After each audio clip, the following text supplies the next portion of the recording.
Assalamualaikum dan salam saudaraku sayang, bersama saya Al-Fairez Jemurin. Tumpuan berita, syarikat asing mempunyai keyakinan untuk beroperasi di Sarawak yang menunjukkan potensi ke arah hala tuju yang jelas menjangkaui tahun 2030. Menurut Premier Sarawak Datuk Patinggi Tan Sri Dr. Abang Abdul Rahman Zohari Tun Datuk Abang Openg, ia berikutan negeri ini mempunyai kerajaan yang stabil dengan pemimpin berwawasan. Mengambil contoh di Miri, beliau berkata Shell telah memindahkan semula pejabatnya dari Putrajaya ke sini. You just imagine the spillover effect, the multiplier effect in Miri economy. When Shell, 2,000 their staff will come back to Miri.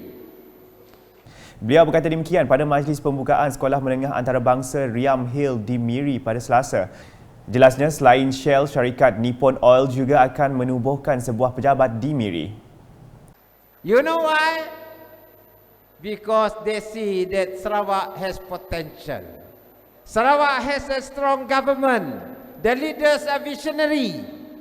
And we have a very clear picture for Sarawak up to the year 2030 and beyond. Dalam pada itu, Datuk Patinggi Tan Sri Abang Zohari menegaskan Sarawak memerlukan dasar pendidikan yang tersendiri untuk memastikan anak-anak negeri ini mendapat pendidikan yang berkualiti.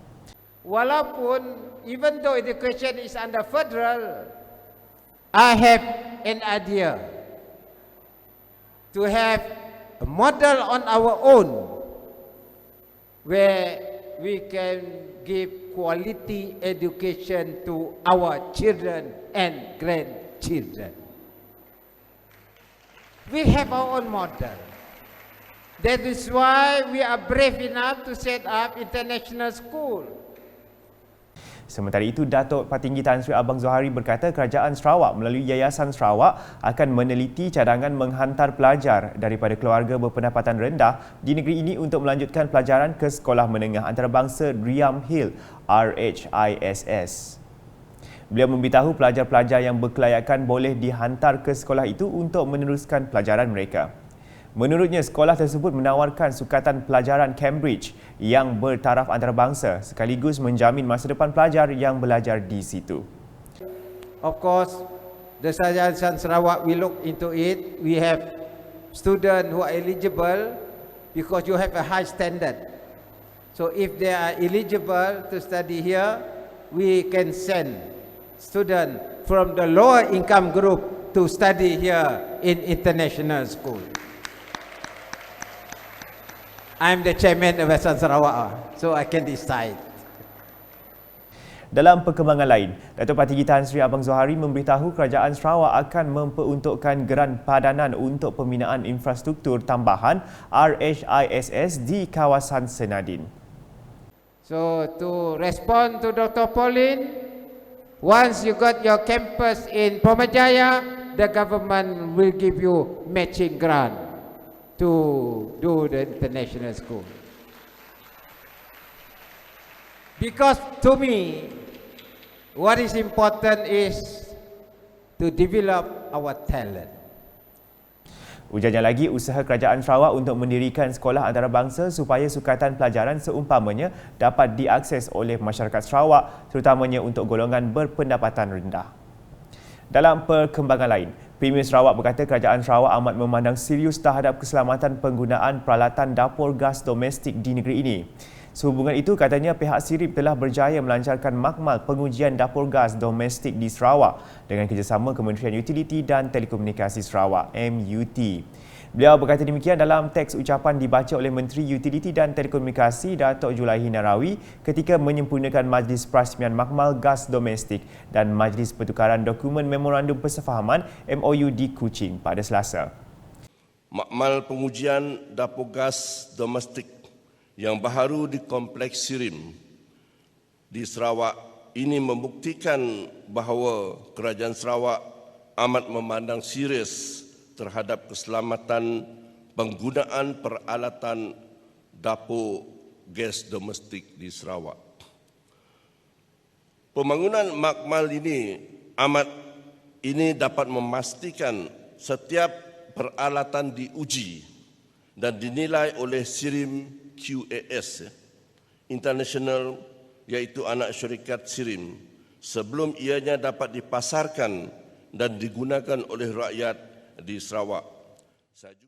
Premier Sarawak menambah beliau juga menggesa para penggiat industri di Sarawak, terutamanya pengimport barangan dapur gas domestik agar terus melaksanakan pengujian ke atas produk mereka yang kini boleh dilaksanakan di Kuching tanpa perlu menghantar ke Semenanjung Malaysia.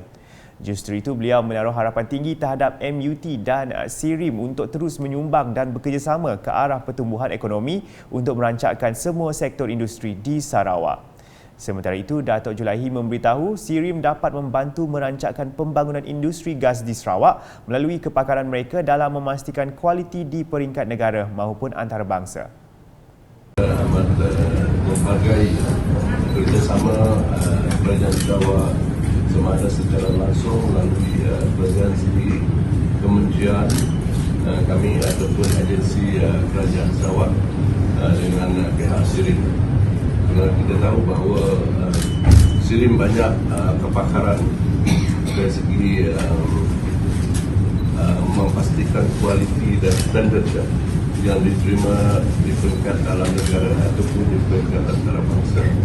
So SIRIM plays very important role and we do admit and we hope to continue to work closely with SIRIM because they are the one who can set the standard. They are the setter, standard setters domestically and of course for our international front if we want to promote our product globally. Paparan selanjutnya, pertambahan jumlah pengundi baharu antara 18 hingga 28 tahun termasuk mereka yang berumur lebih daripada usia itu akan turun mengundi untuk pertama kalinya menjadi cabaran besar pada pilihan raya umum ke-15 PRU15 kali ini. Justru calon gabungan Parti Sarawak GPS Parlimen Santubong Datuk Sri Nancy Shukri menggesa jentera GPS Parti Pesaka Bumi Putra Bersatu PBB Sarawak untuk meyakinkan pengundi-pengundi baharu itu untuk melaksanakan tanggungjawab mereka pada hari mengundi kelak. Saya mengharapkan kita dapat mencari pengundi-pengundi yang dikatakan tadi oleh yang berhormat Datuk, di mana mereka yang selama ini kita tidak nampak kerana mereka belum lagi berdaftar, tapi pada kali ini dia sudah berdaftar. Kami 17,000 ya, YB 17,000. Jadi kita nak tahu macam ni nak cari si Datuk dan macam ni pastikan si Datuk akan turun ke padang untuk sama dengan kita untuk mengundi. Beliau berucap demikian dalam program Gerak Gempur Jentera PRU15 GPS PBB N4 Pantai Damai di Kuching pada Selasa. Datuk Sri Nancy yang juga Menteri Pelancongan, Seni dan Budaya Malaysia turut mengingatkan rakyat untuk tidak terpedaya dengan taktik pembangkang yang mempersoalkan usaha kerajaan untuk rakyat. Beliau percaya rakyat di kawasan Parlimen Santubong terutamanya tidak mudah terpengaruh dan boleh berfikir dengan matang serta boleh menepis isu yang dibangkitkan oleh pembangkang. Sementara itu, Datuk Sri Nancy berkata Esplanade Buntal yang berpotensi untuk menarik kehadiran pelancong bakal dinaik taraf kerana mempunyai keunikan tersendiri. Katanya kerajaan Sarawak terus berusaha ke arah meningkatkan prasarana serta infrastruktur di kawasan tersebut menerusi dasar dan program termasuk menyediakan kemudahan medan niaga. Kita berada di kawasan Kampung Buntal. Kampung Buntal memang ternama dari segi makanan laut. Dan di sini memang tempat terkenal untuk orang nak pergi makanan laut, beli kuih-kuih orang kampung. Dan ia telah menjadi satu destinasi pelancongan terutama sekali dari luar daripada Sarawak. Jadi tempat ini memang berpotensi.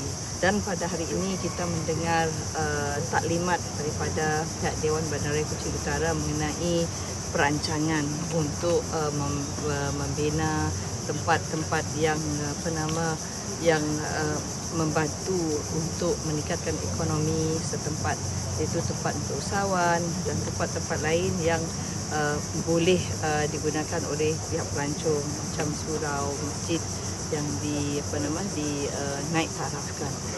Jadi kita mengharapkan ini boleh dilaksanakan secepat yang mungkin dan sebab ianya boleh membantu orang kampung untuk menjana ekonomi. Jadi sebab itulah kita rasa ini sudah tiba masanya tempat ini, Kampung Buntal ini naik taraf dari segi prasarana. Beliau berkata demikian semasa ditemui media ketika mengadakan walkabout di pasar dan gerai Kampung Buntal pada Selasa. Tambahnya projek naik taraf ini akan siap sepenuhnya menjelang tahun 2025 kelak bagi merancangkan lagi sektor pelancongan dan ekonomi di kampung berkenaan. Turut mengiringi beliau Timbalan Menteri Utiliti dan Telekomunikasi Sarawak, Datuk Dr. Abdul Rahman Junaidi. Perkembangan di Kapit, rakyat Sarawak diyakini akan terus memberikan sokongan padu kepada calon gabungan Parti Sarawak GPS sama ada semasa pilihan raya negeri PRN maupun pilihan raya umum PRU yang akan diadakan tidak lama lagi. Timbalan Menteri di Jabatan Premier Sarawak, Undang-Undang dan Adat Bumi Putra, Jefferson Jamil Unyat berkata sokongan sedemikian harus diteruskan di masa-masa akan datang agar GPS tetap menerajui pemerintahan di Sarawak. Beliau malah meletakkan harapan untuk melihat calon GPS Parlimen Kapit, Datuk Seri Alexander Nantalinggi menang besar dan mendapat majoriti tertinggi pada PRU kali ini agar beliau dilantik sebagai Timbalan Premier Sarawak. Jefferson berkata demikian dalam majlis penyampaian cek kepada Badan Bukan Kerajaan NGO, Persatuan Cina dan Jawatan Kuasa Kemajuan dan Keselamatan Kampung JKKK di Kapit pada Selasa. Di Bintangor, Timbalan Menteri di Jabatan Premier Sarawak Hal Ehwal Korporat, Penerangan dan UKAS, Datuk Abdullah Saidul menggesa pengundi di situ memberikan sokongan penuh kepada calon gabungan Parti Sarawak GPS Parlimen Tanjung Manis, Insinyur Yusof Abdul Wahab pada pilihan raya umum ke-15 PRU 15 nanti. Tegasnya rakyat harus menterjemahkan sokongan melalui undi kepada calon GPS supaya wakil rakyat parlimen yang dipilih nanti dapat membantu menyelesaikan beberapa keperluan pembangunan melalui peruntukan dari kerajaan pusat. Jelasnya kemenangan GPS dalam PRU ke-15 ini amat penting kerana ia akan menguatkan lagi suara Sarawak untuk menuntut hak-hak Sarawak dan peruntukan yang amat diperlukan dalam meneruskan pembangunan infrastruktur, utiliti dan keperluan lain yang amat diperlukan. Walaupun dalam masa 22 bulannya ketika kita di bawah pentadbiran kerajaan PH banyak projek di kawasan kita itu pun ada juga 3 gig dibatalkan ketika itu dan dalam masa 3 bulan 3 tahun dia juga 3 kali bertukar Perdana Menteri di Selangor. Saya pun si faham kena tidak suka nak rebut jadi Perdana Menteri. Kita situ sadar nak rebut jadi Ketua Menteri ke jadi Bolu ke sadar nak rebut saya elak. Merebut nak cari girlfriend baru ada lah. Ini baru dah semua ada tapi ya hal masing-masing lah. Ambil lah. Jadi saya harap dalam pilihan raya kali itu kita akan terus memberi sokongan kepada calon baru kita, calon lama kita tu usuk supaya dia akan meneruskan kerjanya sebab 5 tahun yang lepas si dapatnya mempamerkan kerjanya sepenuh. Beliau berkata demikian dalam program Jom Rindok Berambih yang dianjurkan oleh PBB Cawangan Meradong bertempat di Dewan Masyarakat Kampung Tanjung Bundong pada Isnin. Sementara itu, Insinyur Yusof berkata menegaskan kestabilan politik di peringkat kerajaan pusat dan kelantangan suara ahli Parlimen Sarawak akan mendatangkan manfaat kepada semua rakyat. Beliau juga bertekad akan memberikan perkhidmatan terbaik setelah tidak berkesempatan melakukannya berikutan ketidakstabilan politik, pertukaran kerajaan dan penularan pandemik COVID-19.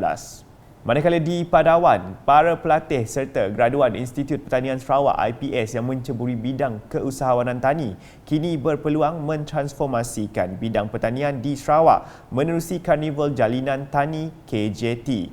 Menteri Industri Makanan, Komoditi dan Pembangunan Wilayah Sarawak Datuk Seri Dr. Stephen Rudy Utom berkata, tujuan utama pengajuran KJT adalah untuk mendedahkan kepada orang awam dan para pelatih khususnya akan potensi serta peluang perniagaan dalam pertanian. Jadi seperti mana yang saya sebut dalam ucapan tadi, kita mau melihat bahawa warga tani di Sarawak ini dapat ditransform untuk memahami apa arti kata commercialization ataupun bisnes dalam tani. Jadi saya memohon generasi muda yang keluar lebih berkemampuan untuk dilatih, terutama graduan kita, supaya mereka dapat melibatkan diri dalam hal pertanian untuk menambahkan 1, produktiviti, 2, kualiti, 3, kemampuan kita untuk membentuk complete supply chain ataupun ekosistem yang sesuai di mana kita dapat memasarkan produk ini bukan sahaja di peringkat tempatan dan juga mungkin kita dapat menghasilkan yang kelebihan SSL ini kita dapat ekspor ke negara-negara jiran. Dalam Beliau berkata demikian ketika ditemui pemberita pada Majlis Perasmian Karnival Jalinan Tani 2022 dan Perasmian Pusat Latihan Kemahiran Pertanian Institut Pertanian Sarawak IPS Semenggok pada Isnin. Tambah beliau, usaha itu harus dipelajari daripada negara yang mengguna pakai pertanian moden seperti Thailand, Taiwan dan Vietnam mengeluarkan hasil tani mereka dapat dipasarkan ke seluruh dunia. Di Simunjan, Ahli Dewan Undangan Negerinya Aula Dris berkata projek naik taraf ruai rumah panjang Kampung Ensenge Iban menerusi projek transformasi luar bandar RTP Dun Simunjan tetap diteruskan.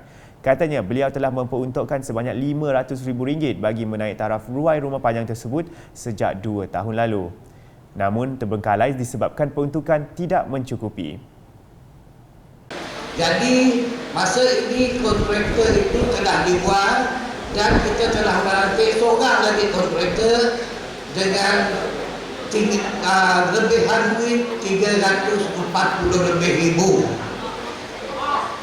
Setelah JKA mengenal pasti bangunan itu harus diroboh balik. Kalau diroboh RM350 tadi tidak mencukupi. Jadi saya telah berunding dengan pihak JKA, nanya dengan sida berapa yang dapat kita menyiap ruai itu sehingga siap. Jawapan sidaknya 1.1 juta. Beliau berkata demikian semasa berucap pada majlis pemimpin bersama rakyat di Kampung Tanjung Pisang pada Isnin. Tambahnya beliau turut membuat permohonan sebanyak RM3 juta bagi membina jalan lorong di 6 buah kampung di kawasan tersebut. Premier Sarawak Datuk Patinggi Tan Sri Dr. Abang Abdul Rahman Zohari Tun Datuk Abang Openg semasa berucap dalam majlis tersebut telah meluluskan permohonan tersebut bagi meningkatkan kesejahteraan serta keselamatan penduduk di situ. Sekian edisi Tengah Hari bersama saya Al-Faris Jemurin. Berita lebih lanjut boleh didapati di semua platform media sosial UKAS termasuk portal ukas.sarawak.gov.my dan UKAS Channel di YouTube. #Menjabar Fakta. Salam UKAS.